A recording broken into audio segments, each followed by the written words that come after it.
Muy buenas tardes a todos y todos los que nos acompañan el día de hoy en esta transmisión. Muchas gracias por asistir a esta sesión de seminarios de tópicos selectos de biología y agronomía de la Facultad de Ciencias Biológicas y Agropecuarias. A nombre de nuestro señor rector, el doctor Cristian Torres Ortiz Cermeño, me permito darles la más cordial bienvenida el día de hoy, viernes 21 de mayo del 2021. Y el día de hoy tenemos una plática muy interesante sobre un tema que aplica para ambos programas, tanto para biología como para agronomía. Y para que nos presenten a nuestro ponente el día de hoy, le voy a ceder la palabra a la coordinadora de biología, la maestra Rocío Cuellar Olalde, para que nos haga el favor de presentar al ponente. Gracias, doctor. Muy buenas tardes, tengan todos ustedes. Bienvenidos a una charla más de tópicos selectos de biología y de agronomía. El día de hoy nos acompaña el doctor Carlos Román Castillo Martínez del Centro Nacional de Investigación Disciplinaria en Conservación y Mejoramiento de Ecosistemas Forestales, específicamente del Laboratorio de Biotecnología Forestal, quien tiene una formación académica con un doctorado en ciencias, es especialista en genética por el Colegio de Posgraduados y dentro de el programa de investigación maneja el área de recursos genéticos y el de biotecnología. Tiene varias publicaciones, entre ellas de las más destacadas está el de regeneración de plantas de Paulonia elongata por organogénesis directa, y también ha trabajado con el rescate y aprovechamiento de recursos filogenéticos de Mesoamérica, y dentro de sus líneas de interés están la tecnología de propagación clonal y conservación in vitro, conservación de recursos genéticos forestales y agrícolas in vitro, mejoramiento genético alterno y protocolos de propagación masiva en sistemas de inmersión temporal. Tuve el gusto de conocerlo, doctor, cuando estaba en el Centro Nacional de Recursos Genéticos en el INIFAP, y por ahí también algunos estudiantes. Entonces, le agradezco que haya accedido a esta invitación y bienvenido, doctor. Adelante. Y muchas gracias a todos. Agradezco también de antemano la invitación a las autoridades y a los profesores de la Universidad de Colima por permitirme compartir esta experiencia. Y bueno, pues estamos aquí en todo momento para colaborar y cooperar con ustedes. Muchas gracias. Voy a compartir ahora la pantalla para que podamos ver. Ya me comentarán ustedes si ya se puede observar.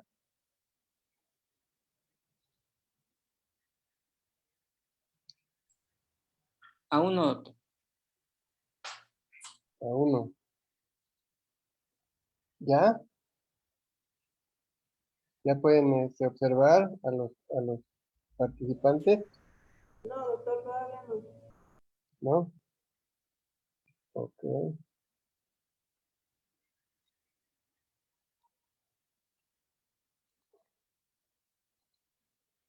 A ver, vamos nuevamente.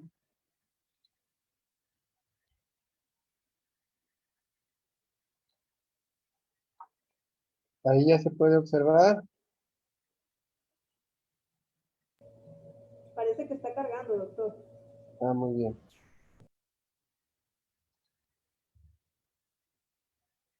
Estamos aquí en espera para que se pueda observar la pantalla. Parece que ya es visible.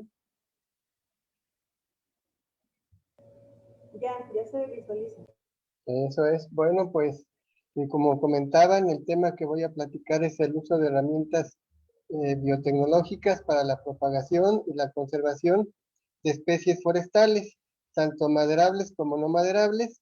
Igual, aunque el laboratorio tiene un enfoque mayormente forestal, también hemos trabajado con algunas especies agrícolas, ¿verdad?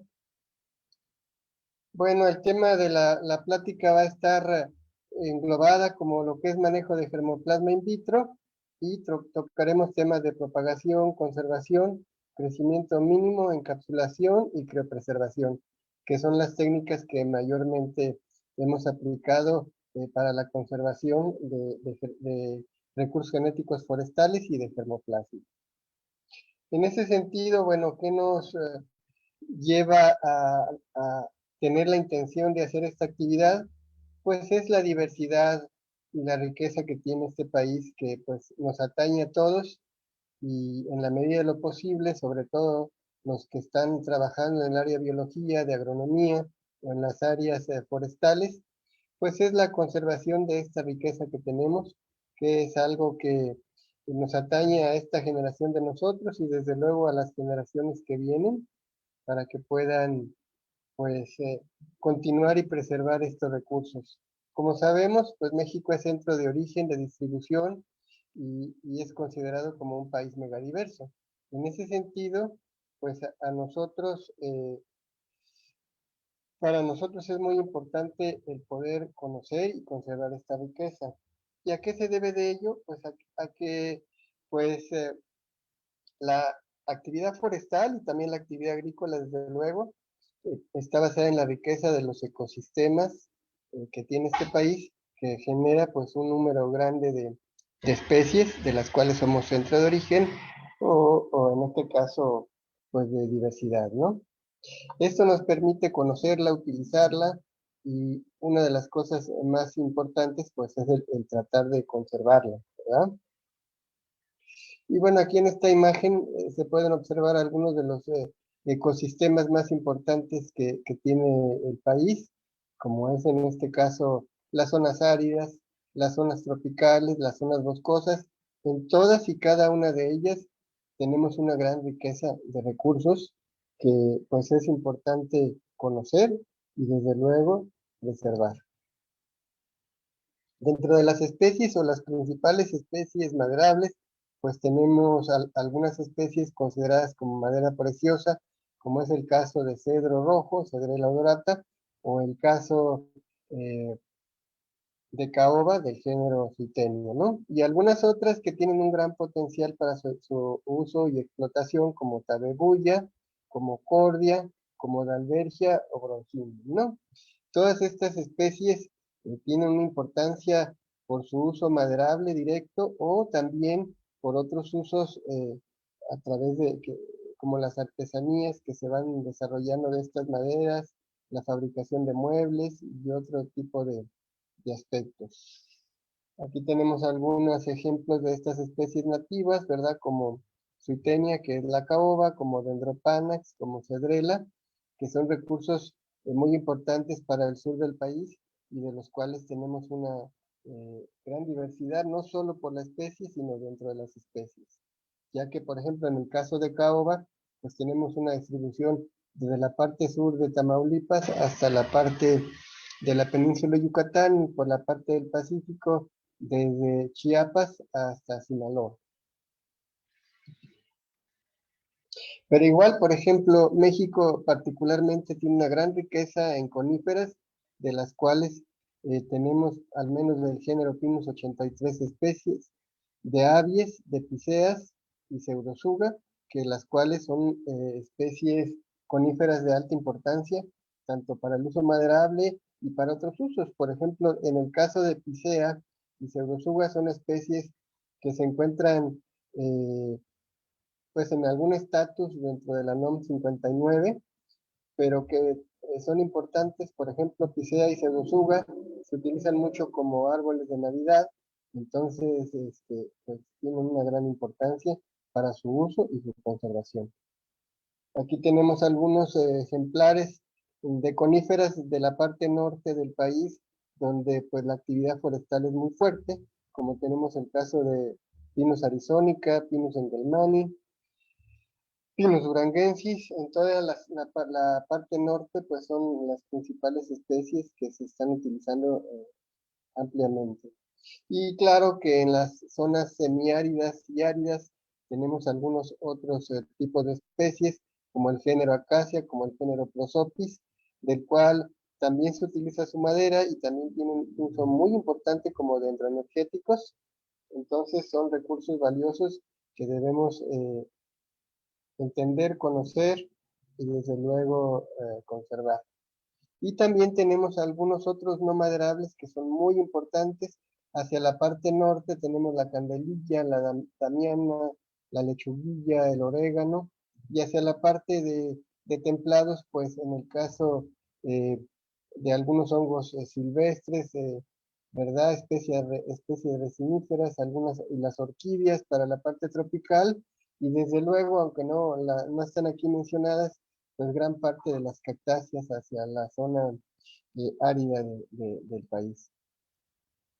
Esto en lo que refiere a la riqueza en cuanto a especies. Sin embargo, aquí en esta diapositiva es muy interesante el entender que tenemos la riqueza grande a través de las especies. Sin embargo, dentro de las especies, dentro de las poblaciones, también hay una diversidad que es importante conocer. ¿Por qué? Porque esta diversidad dentro de las especies, esta diversidad genética, es la que en un futuro permite el avanzar en los programas de mejoramiento genético.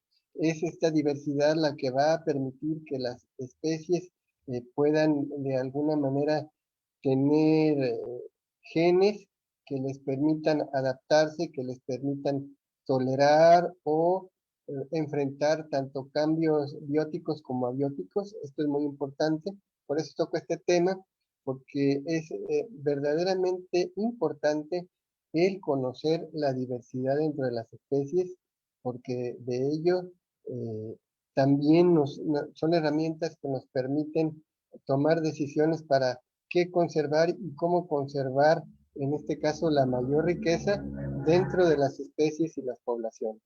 Entonces es un tema muy importante el conocer esta diversidad genética.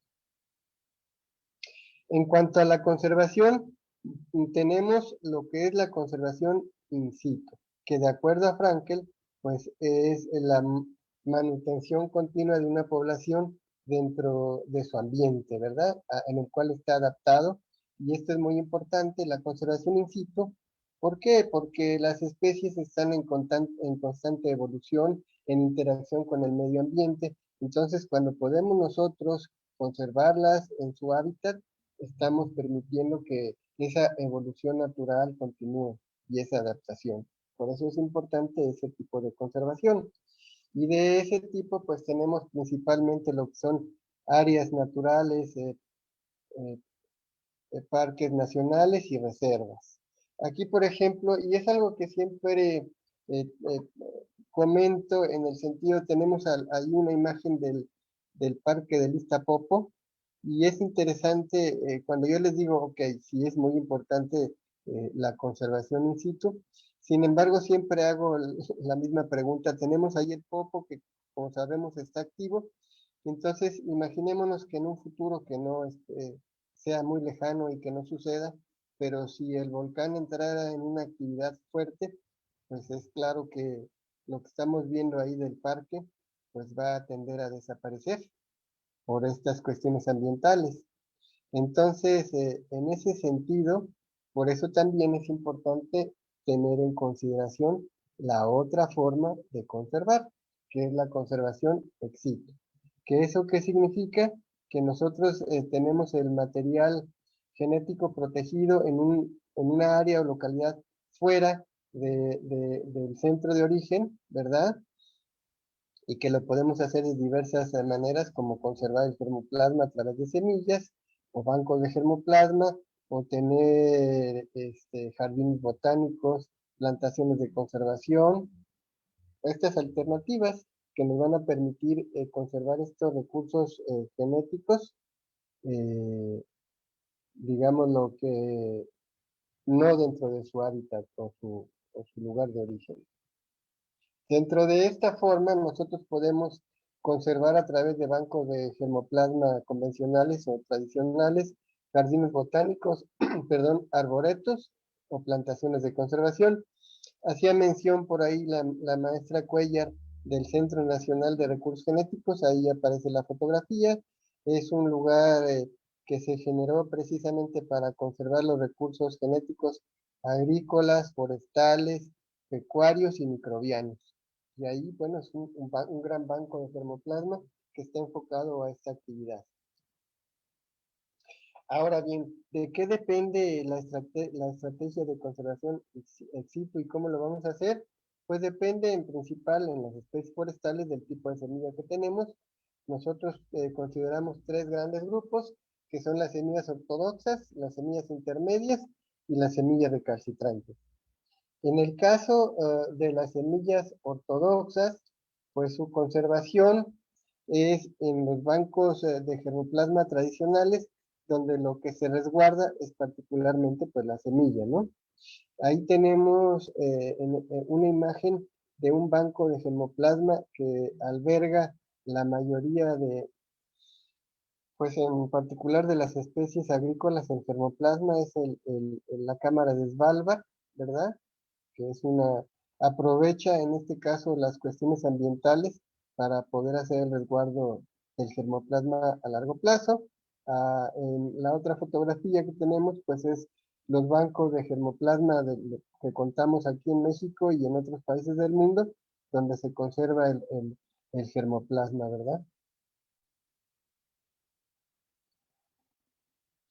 Ahora bien, respecto a lo que se refiere a las semillas intermedias y recalcitrantes, tenemos otro tipo de formas de conservarlos, donde tenemos los bancos de germoplasma in vitro o las colecciones que se encuentran en criopreservación en nitrógeno líquido. ¿Esto por qué? Porque en el caso de las semillas intermedias y recalcitrantes, la propia fisiología y la propia anatomía de la semilla hace o genera que su viabilidad sea muy corta. En algunos casos, una vez que la semilla llega a su madurez fisiológica, en algunos casos puede perder la viabilidad de pasar del 100 o del 90% al 10% en menos de 15 días, ¿no? Entonces, imaginémonos lo complicado que puede ser conservarlo. En este caso, pues la semilla no se podría conservar en un banco de germoplasma de los tradicionales y por eso acudimos a su manejo in vitro, ¿verdad? Aquí tenemos dos ejemplos de instancias que se dedican a la conservación en forma in vitro, que sería el Centro Internacional de la Papa, que tiene una colección muy amplia de todas las variedades de papa, y el Centro Internacional de Agricultura Tropical, que también tiene accesiones resguardadas en condiciones in vitro y en algunos casos también a través, en este caso, de colecciones que se criopreservan con nitrógeno líquido. Ahora bien, cuando hablamos de la parte de in vitro, entonces tenemos varias partes importantes. Uno, que es el establecimiento en condiciones asépticas e in vitro del material o el germoplasma que nos interesa. Y dos, el desarrollo de los protocolos de propagación. Esto en el sentido de que nosotros tenemos que tener la forma de establecerlo en condiciones in vitro, la forma de propagar y de generar al final del día o regenerar el individuo o la accesión que estamos resguardando. Y después de ello, bueno, tenemos hacia la parte de in vitro el manejo en condiciones de crecimiento mínimo. Cuando hablamos del establecimiento in vitro, tenemos varios factores que son muy importantes a considerar. Entonces, uno de ellos es el tren de desinfección, es decir, sobre todo, esto es muy importante. Cuando manejamos nosotros especies forestales, normalmente estamos obligados a recolectar los materiales en campo y esto genera el que al traer el material tenga muchos contaminantes, desde los que están de manera exógena adheridos a los tejidos que nos interesa, o otros, en el caso, por ejemplo, de las especies tropicales, encontramos muchas de ellas que tienen eh, una interacción con bacterias u otros organismos que están dentro de los tejidos, y eso es muy complicado. Entonces, ahí es muy importante ver cuál pasa el tren de infección, el tipo de especie de la que estamos hablando, los tejidos o explante que nos interesa en su conservación y desde luego los medios de cultivo que vamos a utilizar para poder realizar esta actividad, ¿verdad? Dentro del tren de desinfección, debo de comentar que en la medida de la posibilidad y cuando esto sea permitido, hacer un preacondicionamiento en invernadero o vivero. y esto nos facilita a que tengamos una menor contaminación. Esto en algunas especies es muy complicado, pero cuando esto se puede hacer, pues los materiales se llevan, ya sea que estén en vivero o en invernadero, y entonces lo que se realiza, pues son preacondicionamientos a través de aplicación alterna de fungicidas y sistémicos, de fungicidas de contacto, o incluso de la combinación de fungicidas y bactericidas que nos permita eliminar de una manera previa los agentes contaminantes. Pero ya cuando esto no, pues la otra parte pues es ya las soluciones de inmersión para eliminar los contaminantes. Las que más se ocupan generalmente es el hipoclorito de sodio, el hipoclorito de calcio y el alcohol etílico. Hay ahora una nueva gama de componentes que se pueden utilizar desde nanopartículas u otro tipo de soluciones que nos ayudan a generar o a eliminar los contaminantes, incluso otras que se pueden agregar al medio también. Pero pues eso ya dependerá también del tipo de especie y pues de las condiciones que nosotros tengamos para conseguir este tipo de sustancias que nos ayuden a hacer la desinfección. Cuando hablamos de la especie y el tipo de tejido es muy importante. No es lo mismo hablar de una especie herbácea, arbustiva u otras. Y los tejidos pues van a ser muy variables, desde segmentos foliares, yemas apicales, axilares, segmentos internodales, dependiendo de la respuesta y de la especie que tengamos. En la fotografía, por ejemplo, lo que se puede apreciar son segmentos de tallo, y de ahí podemos ver que se están generando nuevas estructuras, nuevos brotes, ¿verdad? Pero igual lo podemos, como lo había mencionado, hacer a través de yemas, ¿verdad? O ápices, meristemos, en fin, según el enfoque y lo que tengamos disponible de material. Los medios de cultivo, había comentado, es muy importante y son muy variables, son muy variables. Tenemos el más utilizado, que es el Murachillis Q, sobre todo pues en la parte agrícola y herbácea, pero hacia las especies forestales, por ejemplo, tenemos el Rudiplan Media o el WPM, el SH, el Gambor, y hay una serie gama muy grande. Incluso cuando trabajamos con orquídeas, hay medios muy particulares para las orquídeas. Así entonces va a depender de la especie y lo que tengamos de conocimiento que se haya utilizado previo con la especie, y es lo que se utilizará. Y generalmente, bueno, pues estos medios lo que contienen son los macro, los micronutrientes, en algunos casos vienen adicionados con vitaminas. Entonces, todo eso se debe tomar en cuenta para cuando vamos a hacer la propagación y el establecimiento. Tienen otros componentes como las vitaminas, los reguladores de crecimiento, muy importante el agente gelificante y desde luego el potencial de hidrógeno, el pH, ¿no? Ajustarlo a lo más correcto para cada una de las especies que estemos trabajando o los tejidos. Aquí muestro algunas de las especies con las que hemos trabajado y hemos tenido éxito en su establecimiento y su multiplicación. Tenemos no maderables, como el caso de los agaves. Estamos trabajando con agaves principalmente mezcaleros, ¿verdad? Diversas especies del estado de Oaxaca. La foto del centro es muy interesante. Ahí lo que podemos apreciar es una huehuete, no es cualquier huehuete, es una huehuete que la planta donante es la más antigua que se ha datado, es una huehuete de 1650 años, ¿verdad? Y tenemos algunas otras especies coníferas que nosotros estamos trabajando, ¿verdad? Aquí, por ejemplo, pues tenemos la imagen de la izquierda, es Pseudosuga menziesi, les había mencionado, está en estatus, y la foto del centro también está en estatus, es Cedrela odorata, de las cuales ya hemos tenido un avance muy grande, tanto para la parte de conservación como para la parte de multiplicación. En la foto que tenemos en la izquierda es bien interesante, dirán, oiga, ¿qué cosa es eso? De manera general, eh, las especies forestales, coníferas principalmente, es muy complicado el que nos puedan generar raíces.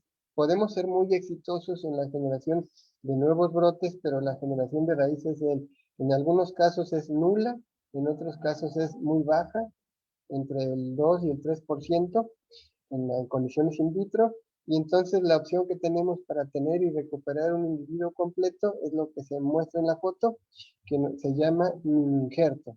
Es decir, un tejido propagado in vitro se injerta en un tejido, o más bien en una planta que se generó de semilla, en un vivero, y entonces podemos conservar o tener una planta completa con el material genético de nuestro interés. Esto es algo que estamos trabajando. Otra opción, desde luego, en la parte de coníferas, es trabajar la embriogénesis somática. Sin embargo, realmente es una técnica muy complicada y que desafortunadamente en la parte forestal se complica más, derivado de que poco conocemos de la fisiología reproductiva de las especies y en tanto de los puntos críticos para poder tener el material adecuado para la embriogénesis somática. Por eso una de las alternativas pues es el uso de mini-injertos, de los cuales pues han tenido un éxito. Estamos hablando que los mini-injertos tienen normalmente un rendimiento que va del 85 al 95%, entonces es una forma muy eficiente de propagar los materiales y obtener un individuo completo, particularmente en coníferas. Ya lo que respecta a lo que habíamos platicado sobre la conservación, a mediano plazo tenemos la técnica de crecimiento mínimo, que no es otra cosa, si lo podemos simplificar y sintetizar. Normalmente cuando nosotros propagamos in vitro, lo que nosotros queremos es generar el mayor número de brotes y el mayor crecimiento posible dentro del medio de cultivo. Cuando nosotros hablamos de crecimiento mínimo, estamos enfocados a la parte contraria, a que el tejido que tenemos en un medio de cultivo pueda permanecer el mayor tiempo posible dentro de ese medio, ¿sí? Y entonces tenemos factores que limitan el crecimiento, como es la temperatura, la intensidad lumínica y la modificación a los medios de cultivo para que podamos reducir o limitar este crecimiento y entonces permitir que la accesión o el material que tenemos in vitro pueda estar en ese medio de cultivo el mayor tiempo posible. Para tener una comparativa, en el caso de papa o en el caso de chayote, su crecimiento es tan agresivo, que tendríamos que estar haciendo subcultivos prácticamente cada 15 días, o en algunos casos menos. Entonces, cuando nosotros tenemos un protocolo que nos permite conservarlo por varios meses, realmente tenemos una gran herramienta para su conservación. Tenemos entonces, en el caso de crecimiento mínimo, factores determinantes como la especie, el tipo de tejido, la ontogenia o edad del tejido que nosotros queremos conservar, y estos son aspectos que uno debe considerar desde el inicio cuando uno prevé trabajar con una especie. Aquí tenemos, en este caso, aquí ejemplifiqué y tenemos ahí en el caso de parota, son callos.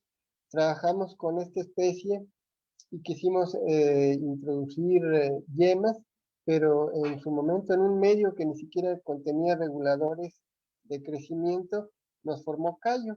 Entonces esto obligó que en su momento lo que podíamos conservar o lo que teníamos que trabajar era callo. Normalmente lo que nosotros trabajamos son yemas o meristemos.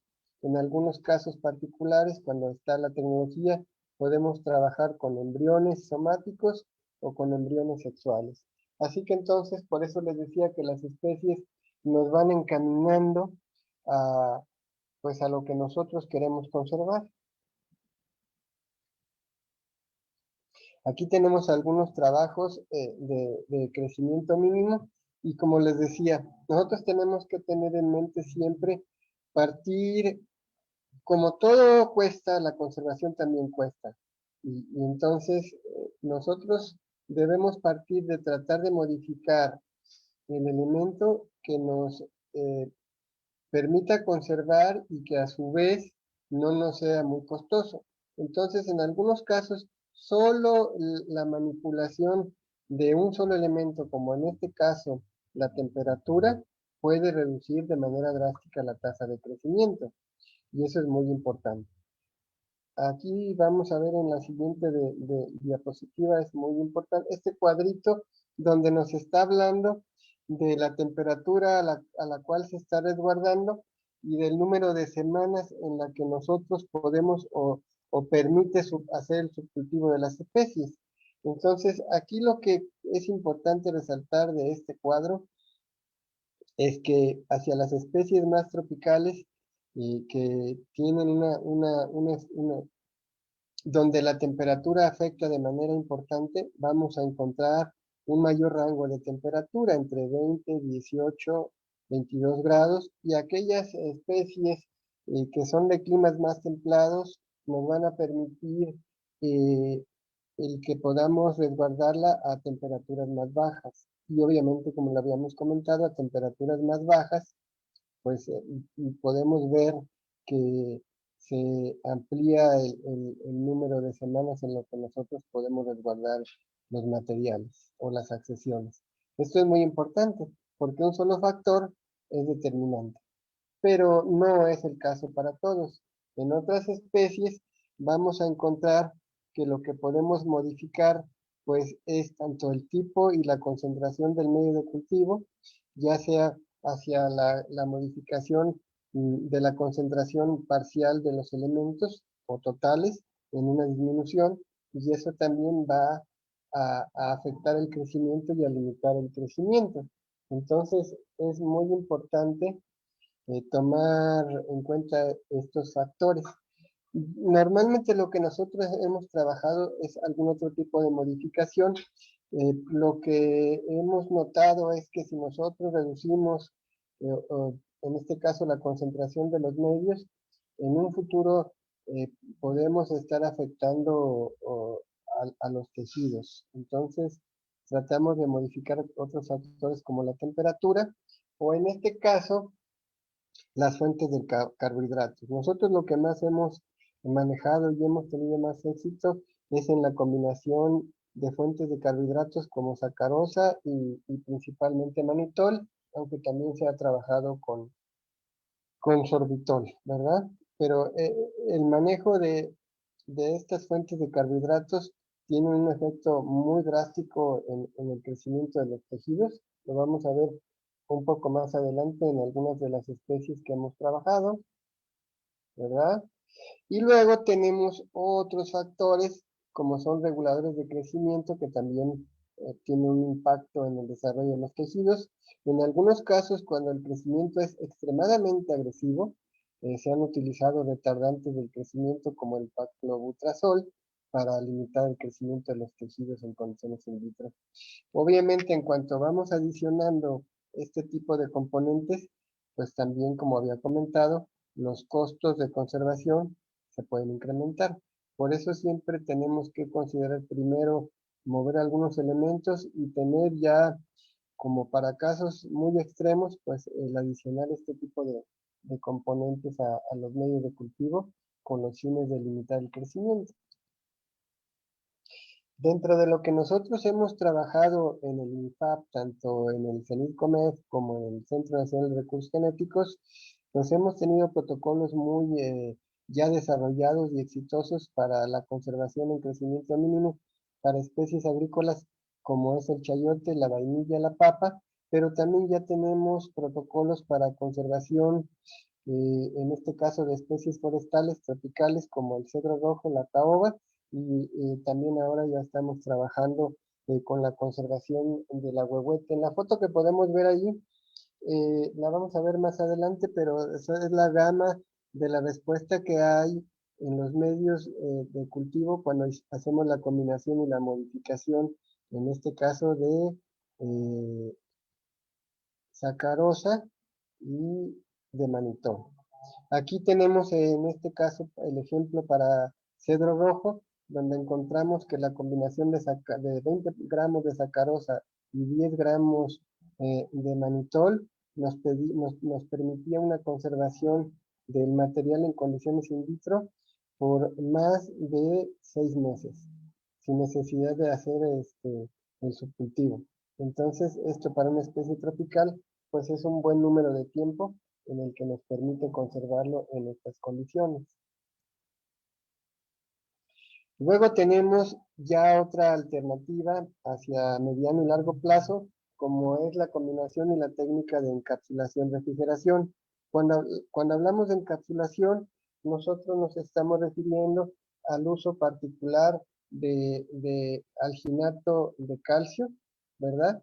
Que eso nos permite encapsular todo tipo de tejido que queramos y manipularlo hacia las dos vertientes, como es el ejemplo de lo que platicamos de encapsulación-refrigeración, o también la encapsulación de tejidos para otra técnica que vamos a ver más adelante, que es la criopreservación de los tejidos. Para el alginato de calcio nosotros tenemos dos soluciones. Una solución de alginato de sodio, y otra solución de cloruro de calcio.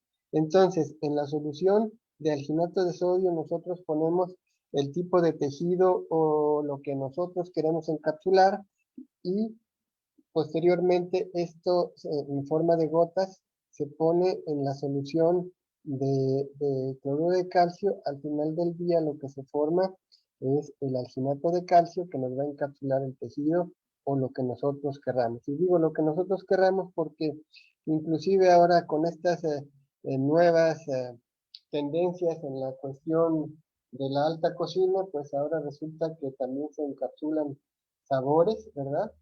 Pero esa pues ya es otra aplicación de la técnica. Para nosotros lo que queremos es encapsular diversos tejidos para su conservación. Y aquí tenemos algunos ejemplos de lo que se puede hacer. Se pueden encapsular yemas axilares, meristemos, embriones sexuales, embriones somáticos o también callos. Todo dependiendo de del enfoque de lo que queramos conservar y por qué lo queramos conservar. Ahora, cuando nosotros encapsulamos, podemos generar algo que se llama semillas sintéticas, que pueden ser a través de embriones cigóticos, donde aislamos el embrión, o de embriones somáticos que se generan a través del desarrollo de un protocolo de embriogénesis somática. Los encapsulamos y estos se pueden conservar y de ahí pues generar un individuo completo. Esta es una aplicación que tiene esta técnica. Y lo otro, pues, es ya la conservación, ¿verdad? El conservar eh, lo que estemos nosotros encapsulando, y normalmente lo podemos hacer igual, ya sea a través de un meristemo que encapsulamos, o también de un embrión cigótico o somático que nosotros podamos encapsular, ¿verdad? Y ahí pues están los ejemplos de los trabajos en donde se están desarrollando estas tecnologías. Este trabajo es muy interesante porque hicieron la encapsulación tanto de embriones somáticos como de embriones cigóticos, ¿verdad? En esta especie que se llama Solanum melangenum. Y ahí podemos ver la respuesta que se tiene en ambos casos y cómo esta encapsulación pues, nos permite la obtención y la germinación, en este caso, de lo que se puede determinar como semilla sintética, ¿verdad? Que es una de las aplicaciones que habíamos comentado. Y tenemos el otro caso que es la combinación, la encapsulación y la refrigeración. Entonces, cuando hablamos de esta técnica, lo que hacemos nosotros es encapsular el tejido y llevarlo a refrigeración. Dependiendo, como lo habíamos platicado, de la especie, si es una especie tropical, pues la conservación puede ser entre los 18 y los 22 grados. Temperaturas más bajas va a generar daños por frío a estas especies tropicales. Cuando hablamos de algunas especies, digamos, de clima más templado, pues entonces sí podemos tener rangos de temperatura que pueden ir desde los 10 grados hasta los 4 o 5 grados, ¿verdad? Y entonces, pues eso es la combinación del tejido encapsulado con la temperatura a la cual lo vamos a almacenar y la vamos a resguardar, ¿verdad? Entonces, en ese sentido, aquí tenemos un ejemplo de un trabajo que se hizo en hibiscus, ¿verdad? para su encapsulación y su conservación en temperaturas de refrigeración, ¿verdad? Aquí lo que podemos ver que tomaron en cuenta fueron meristemos y yemas axilares, ¿verdad? Y en el siguiente se puede observar, inclusive es bien interesante ver que los segmentos que encapsularon pues no son realmente tan pequeños. Si consideramos nosotros en muchos casos lo que se aísla y se encapsula es el meristemo, que dependiendo de la especie pues puede ir desde 1 hasta 3 milímetros. Entonces pues aquí vemos que es un tejido más grande, pero aquí lo que podemos encontrar es que evaluaron temperaturas y rangos desde los 2 a los 12 grados, ¿verdad? Y también hicieron pretratamientos con soluciones osmóticas para poder conservarlo. Al final del día tienen un rango, como la especie es un poco tropical, de temperaturas no tan bajas para poderlo conservar a largo plazo, ¿verdad? Aquí tenemos otro caso donde se da la combinación, en este caso, de la encapsulación, del crecimiento mínimo y de la conservación. Es una combinación de técnicas que también se puede lograr. Todo esto es un panorama de todas las técnicas que se pueden utilizar dependiendo de las especies. Por ejemplo, en este caso es eucalipto, que es una especie tropical, y lo que se hicieron fueron la combinación de la encapsulación con el crecimiento mínimo para poder favorecer el que se pudieran conservar por un periodo mayor estos tejidos y reutilizarse o regenerarse posteriormente. Posterior a ello tenemos ya una técnica que se considera a largo plazo, así es el estatus que tiene, que en este caso es la criopreservación. Sin embargo, en los otros casos, aunque se considera que son a mediano plazo, pues hay que tomar en cuenta que aunque seguimos haciendo subcultivos, al final del día nosotros estamos haciendo una conservación continua, por lo cual se puede considerar también como como una conservación a largo plazo. Sin embargo, pues la que se considera realmente como una técnica de conservación a largo plazo es la criopreservación. La criopreservación también tiene otro uso en estos últimos años hacia la crioterapia para la eliminación de virus en aquellas especies donde las especies son muy dañadas por los virus. Entonces también es una otra forma de aplicación. Nosotros, aclaro, no estamos trabajando con crioterapia. Todo lo que hacemos de criopreservación lo hacemos con el objeto de la conservación pues en este caso de las especies de interés. Finalmente, ¿en qué consiste? Hay dos grandes grupos de metodologías, que es la vitrificación, que es el uso de soluciones osmóticas, o la deshidratación, que es, en este caso, la tecnología de la criopreservación tiene su fundamento en la extracción del agua libre de las células que permita el conservarlas en nitrógeno líquido. Si nosotros tenemos un alto contenido de agua dentro de la célula, se formarán cristales, y estos cristales definitivamente pues van a dañar a la célula y desde luego a los tejidos, lo cual pues ya no va a ser permisible el conservar de manera viable los tejidos. Entonces, para extraer esta agua libre, nosotros tenemos el uso de soluciones osmóticas o la deshidratación. Nosotros generalmente la deshidratación la hacemos en sílica gel, y hacemos una curva de deshidratación para llegar, dependiendo de los tejidos, a tener un contenido de humedad dentro de la célula que puede ir del 6 al 7%, dependiendo, en algunos casos es un poco menos, pero ya lo determina la especie.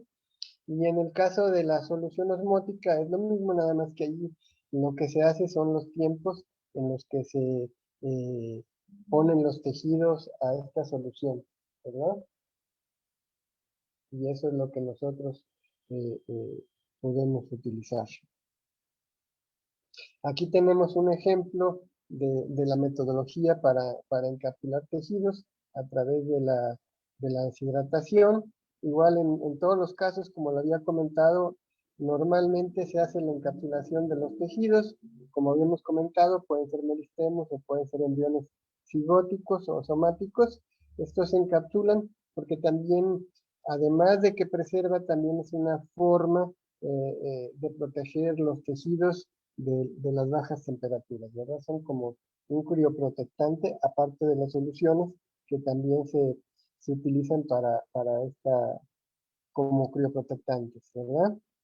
Aquí en el caso de la vitrificación que habíamos comentado, generalmente las soluciones más utilizadas es la PVC1, la PVC2 y la PVC3, que es la más sencilla, es una solución de sacarosa a una concentración muy alta que genera pues un medio muy osmótico y es lo que nos permite extraer eh, la humedad del tejido y entonces poderlo conservar. Aquí podemos ver, en este caso, la fotografía del medio nos habla de la forma de generación de encapsulación de los meristemos. La primera foto es una foto que nos está indicando cómo se están aislando los meristemos que se van a encapsular dentro del proceso, ¿verdad? Y aquí tenemos la otra parte que es la deshidratación, como lo habíamos dicho, en sílica gel, y ahí es muy interesante porque a través de la sílica gel nosotros podemos hacer las evaluaciones dependiendo de las especies, desde cada 10 minutos, cada 20 minutos o media hora, y ir formando la curva de deshidratación. En la mayoría de las especies que nosotros hemos trabajado, la curva, es decir, la deshidratación entre los 4 y 7% de humedad, se logra en un rango que va desde 1 hora y media hasta 3 horas dentro de la sílica gel para poder obtener estos contenidos de humedad y entonces poder llevar los tejidos a nitrógeno líquido. Aquí tenemos ya la simplificación de todo un protocolo para la criopreservación, en este caso a través de soluciones vitrificantes y la obtención y recuperación de los tejidos. Es todo el proceso, desde el aislamiento de los meristemos, la encapsulación, el pasar los tejidos por la solución crioprotectante y después por la solución vitrificante y luego su recuperación. En este sentido, lo que nosotros hemos trabajado y hemos tenido éxito es en protocolos que hemos generado para papa silvestre, para cedro rojo, caoba y estamos trabajando ahora con semillas de algunas coníferas. Hemos encontrado en el caso de las especies forestales que más allá de trabajar con los tejidos, como lo hemos mencionado, con meristemos o yemas, lo que hemos encontrado que ha sido muy factible es trabajar con la semilla, criopreservar la semilla y recuperar estos tejidos in vitro. Y hemos tenido una respuesta muy favorable en el caso de cedro rojo y ya estamos, digamos que esta técnica de criopreservar semillas y recuperar los tejidos en nitrógeno líquido, ya tenemos ya la intención de trabajarlo también con coníferas, ¿verdad? Que eso pues es una manera, es una técnica híbrida entre la parte de in vitro y la parte de preservar semillas y nos ha sido muy exitoso, ¿verdad? Y bueno, a manera de conclusión, lo que podemos tener es que todas estas técnicas derivadas de cultivo de tejidos permiten multiplicar, permiten conservar a mediano y largo plazo, pues recursos forestales valiosos, tanto maderables como no maderables. Hago la aclaración que lo hago hacia la parte forestal porque es el enfoque mayor que nosotros tenemos. Sin embargo, repito que estas técnicas también se utilizan en las especies agrícolas, en las cuales también hemos trabajado con algunas de ellas, y pues esa es la ventana de oportunidades que se puede lograr a través del uso de cultivo de tejidos. Tiene una gama amplia de su aplicación, tanto para propagación como para conservación, y pues nuevamente hago y agradezco infinitamente la invitación, esperando que esta plática haya sido de su interés y pues que tengan pues preguntas, ¿verdad? o comentarios, estamos para contestarlos todos ellos, con todo gusto. Muchas gracias, doctor. Muy buena plática. Y sí, sí hay preguntas. Por aquí tengo una que hace de una página que se llama Muralla Biológica. Dice, muy interesante ponencia, muchas gracias. Y pregunta, en el caso de la encapsulación en aliginato, ¿podría encapsular yemas axilares? Sí, sin ningún problema se pueden encapsular yemas axilares. Como vimos ahí, vimos el ejemplo del artículo de hibiscus. Si se dan cuenta ustedes, la cápsula es algo grande porque encapsulan un meristemo pues de un tamaño no muy pequeño, perdón, o en este caso la yema, perdón. El meristemo sí, el meristemo tiene un tamaño bastante pequeño. Gracias. Otra de las preguntas es, ¿cuáles son las especies de semillas recalcitrantes y ortodoxas que más trabajo da conservar y por qué? Bueno, esa es buena pregunta. En el caso de semillas ortodoxas, realmente no es muy complicado, porque de manera general toma uno la semilla y la lleva a una cámara fría que normalmente puede ir entre los 4 y 5 grados, ¿verdad? Y ahí se puede resguardar. Los bancos más modernos también han logrado llevar la semilla a cámaras de refrigeración de menos 20 grados. Sin embargo, ahí debe uno tomar en cuenta que estas cámaras deben tener sistemas de deshumidificación muy potentes. ¿Por qué? Porque si bien eh, la semilla tiene un bajo contenido de humedad y permite que se conserve en estas temperaturas, si dentro de la cámara llega a haber una condición de alta humedad, esto va a generar que se vayan a formar cristales de hielo fuera del tejido y puedan llegar a dañar la semilla. Entonces es muy importante que estas cámaras tengan sistemas de deshumidificación. Pero en general, desde luego, las semillas ortodoxas, su conservación es un poco más simple. En el caso, como lo hemos visto, de especies de semilla recalcitrante, sean agrícolas o forestales, su manejo es muy complejo. Igual como algunas otras especies que digamos que per se su propagación es vegetativa, ¿sí? Cuando se trata de una especie de propagación vegetativa, igual seguimos el protocolo como si fuera una especie de semilla recalcitrante o intermedio. Esas son más complejas porque realmente su manejo tiene que ser en condiciones in vitro para poderlas conservar. Sí, otra de las preguntas dice, ¿cómo funcionan los medios de crecimiento mínimo a nivel fisiológico en las plantas? Es una pregunta muy interesante. Cuando nosotros modificamos el medio, por ejemplo, lo que habíamos platicado de lo que hemos trabajado a través de la combinación de sacarosa y manitol, lo que nosotros estamos haciendo es que limitamos el suministro de estos carbohidratos y entonces la división y el crecimiento celular se limitan. Por eso es que podemos tener un crecimiento mínimo y tenemos el caso más extremo, como lo habíamos platicado, con el uso de retardantes de crecimiento como el paclobutrazol. Ahí pues todavía es más agresivo porque es un regulador de crecimiento que nos está limitando la división celular y el crecimiento de los tejidos. Esto se usa en casos muy extremos porque realmente hay especies que in vitro son muy agresivas y entonces tenemos que buscar las alternativas que nos limitan el crecimiento. Esto tomemos en cuenta porque si nosotros quisiéramos conservar una especie sin utilizar estas técnicas, en algunos casos tendríamos que estar haciendo sus cultivos por semana, cada 15 días o cada mes, y eso implica un costo, tanto en el medio que vamos a utilizar, en el técnico, la persona que va a estar haciendo estos cultivos. Entonces, lo que nosotros queremos, y la manipulación también, porque si bien toda manipulación es un riesgo, normalmente nosotros damos por sentado que lo que ya está en condiciones asépticas, está en condiciones asépticas. Sin embargo, un mal manejo dentro de la cámara puede generar que se que se contamine la muestra y obviamente se pierda la muestra.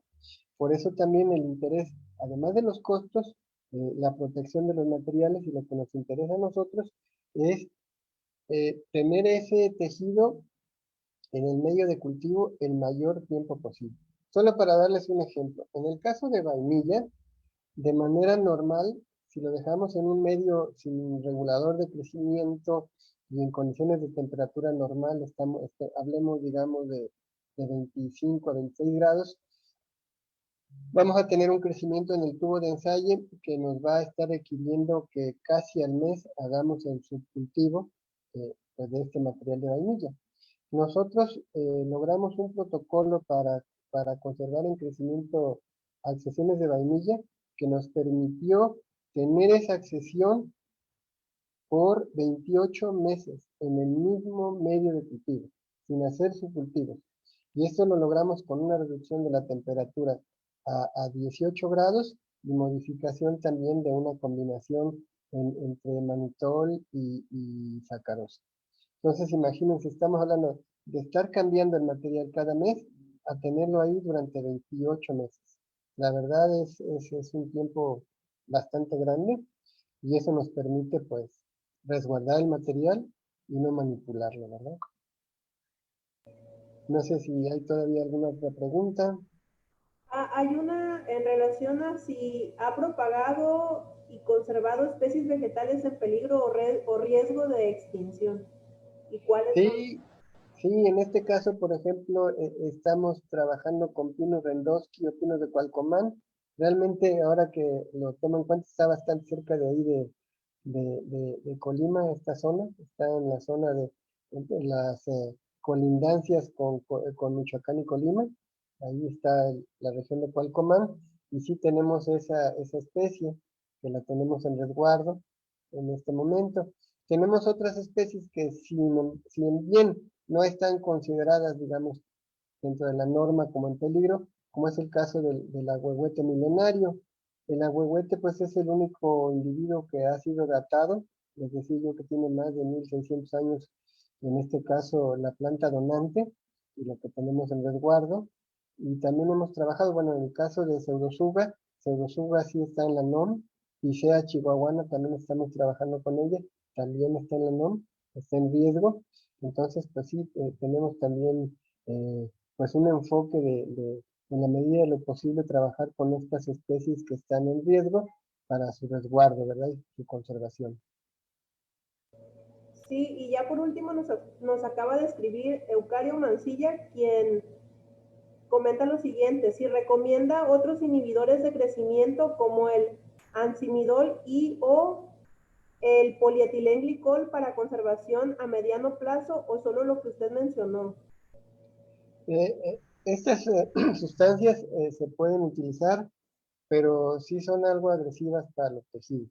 Lo que habíamos comentado, si tenemos una especie que realmente en condiciones in vitro su crecimiento es muy agresivo, podríamos utilizarlo. Sin embargo, por ejemplo, en el caso del polietilenglicol es algo extremo, ¿verdad? Porque es de alguna manera limitar la absorción de agua y eso también en su momento puede ser hasta dañino, ¿no? Hay que tener cuidado con el uso de estas sustancias. Lo que les decía, normalmente, pues lo primero que tenemos que ir es hacia modificar la temperatura cuando lo podamos hacer, porque es lo que nos implica el menor costo y lo que nos puede también eh, generar menor daño o menor estrés al tejido. Por ejemplo, yo les había puesto el ejemplo de que a veces hay quien dice, vamos a reducir el medio que tenemos, vamos a poner el ejemplo del MS, lo vamos a reducir al 50%. Si nosotros hacemos la reducción al 50%, vamos a limitar el crecimiento, pero a través del tiempo nosotros podemos generar deficiencias. ¿Por qué? Porque estamos limitando los nutrientes que requiere la planta. Entonces, bueno, el objetivo principal que debemos tener nosotros en mente es causar el menor daño del tejido, para que cuando nosotros podamos recuperarlo, podamos recuperar el tejido de la mejor manera, ¿no?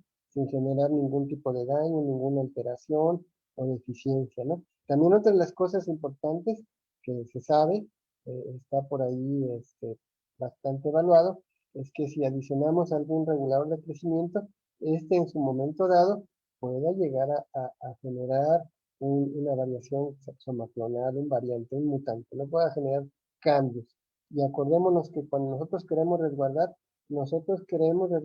y garantizar que al final del día vamos a obtener el individuo con sus características genéticas originales, ¿no? Entonces eso es muy importante tomarlo en cuenta. Muy bien, al parecer son todas las preguntas, doctor. Muchas gracias por la ponencia, muy interesante tanto para biólogos como para agrónomos y público en general que está viendo o que vio esta charla. Ok. ¿Alguna otra pregunta de parte del doctor Marco Tulio? No, doctor Carlos, muchas gracias por haber aceptado esta invitación.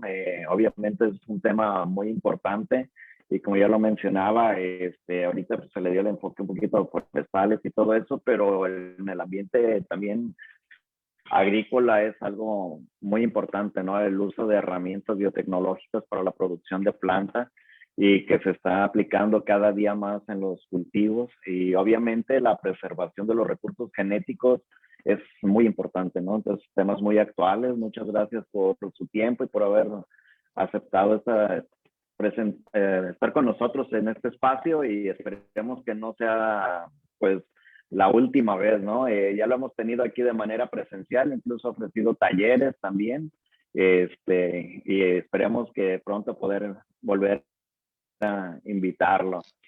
Pues si ya no hay nada más, pues quiero agradecerles al ponente, al doctor Carlos, por su disponibilidad, a la maestra Rocío por organizar esta serie de eventos que son muy importantes para mantener actualizados. A todos los que nos acompañaron el día de hoy, pues muchas gracias por su tiempo y obviamente también a licenciado en informática, a Edgar Luquín, por apoyarnos con el uso de estas plataformas y pues muchas gracias a todos y estén por ahí pendientes de las nuevas conferencias que se van a ofrecer, todos obviamente muy interesantes, ¿no? Pues muchas gracias a todos. Ya como último Hasta luego. comentario, pues nuevamente agradecer la invitación, hacer extensiva también pues, la invitación a que nosotros podemos recibir estudiantes para estancias, para tesis, y bueno, ahorita pues es un enfoque general. Actualmente también estamos trabajando fuertemente con el uso de